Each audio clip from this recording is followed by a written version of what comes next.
तर मित्रांनो नमस्कार. सावळ्याची जणू सावली या मालिकेच्या आजच्या भागात आपण बघणार आहोत. इकडे सानिकाच्या वर्षश्राद्ध निमित्ताने सारंग आणि सावली जगन्नाथ आणि अलकाकडे आलेले असतात.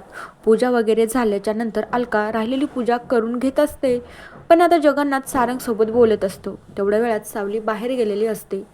तर जगन्नाथ सारंगला विचारू लागतो, काय रे सारंग, त्या विषयावरती सावलीसोबत तुझं बोलणं झालं आहे का?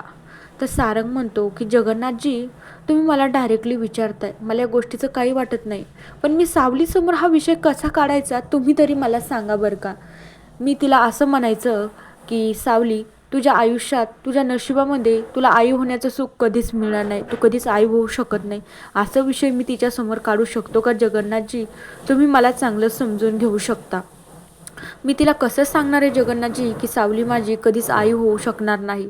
पण आता या दोघांचं बोलणं चालू असताना अलका इकडं पूजा करत असते, पण तेवढ्याच वेळात सावली मात्र त्यांचं सगळं बोलणं ऐकते.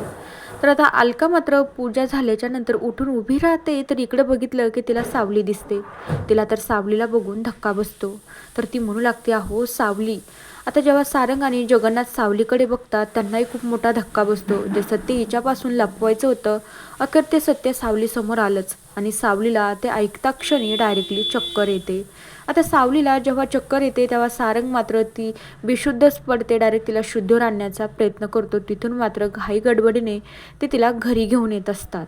दुसरीकडे सावलीला जेव्हा घरी आणलं, आता अमृताला आणि बबलूला वाटत असतं की सावली वहिनीला अचानक चक्कर कशी आली असेल. तर आता बबलू आणि अमृता किचनमध्ये असतात. तर अमृता म्हणू लागते, बबलू तुला माहिती आहे का, मला तर वाटतंय ना गुड न्यूजच आहे.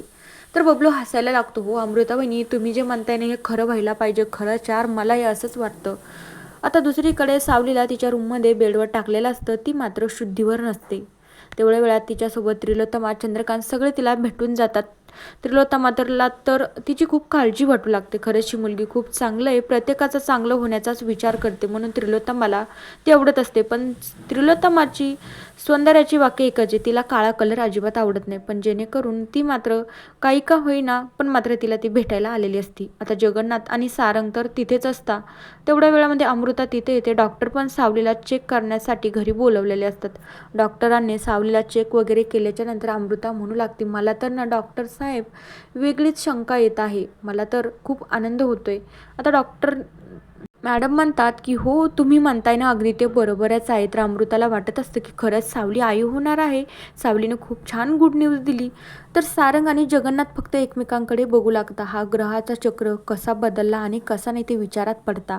तर मित्रांनो बघूया उद्याच्या भागात नक्की ही गुड न्यूज काय आहे, आपल्याला नक्की कळेल. तोपर्यंत या मालिकेच्या पुढील भागांच्या अपडेट्ससाठी आपल्या चॅनलला सबस्क्राईब करा. So bye.